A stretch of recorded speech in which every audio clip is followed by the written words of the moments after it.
تخيل انت لما تنزل للسوق تحت وتجيب جراب اغلى من عندي ب 100 جنيه. يعني انت لو تشتري 50 جراب فيهم حوالي مثلا 3750 ولا 3000، يا عم قول 3000 جنيه فرق عني وعنه. ال 3000 جنيه دول انت مش اولى بيهم كمحل. فعشان كده بقول لك دايما اشتري صح عشان تعرف تبيع صح. جايب لك جراب محترم، تشكيله جميل جدا، الوانه محترمه، 5 الوان ومختارينهم بعنايه. يعني ده شغلتنا احنا، تنقيه الجرابات. وجرب قرفتنا مش هتخسر حاجه. خد سكرين شوت لصور الجرابات دي واسال عليهم. لو لقيتهم انت مش هتلاقيهم يا عم، احنا برضو مش التوت فروت بتاع السوق. انت ممكن نفترض تلاقي مستورد جايبهم زينا عادي، مش عيب.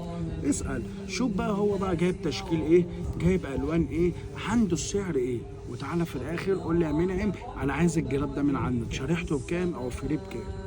جايب لك يا باشا جراب ورد، تشكيله من اول 11 لحد 17 ماكس، ولامي منه كل الحاجات اللي شغاله وحاجات محترمه كده فيها لقمه عيش. اشتري صح عشان تعرف تبيع صح، عشان ما يحصلش عندك رواكد في محلك.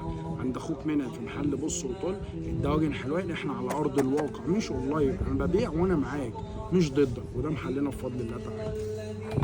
سلام عليكم.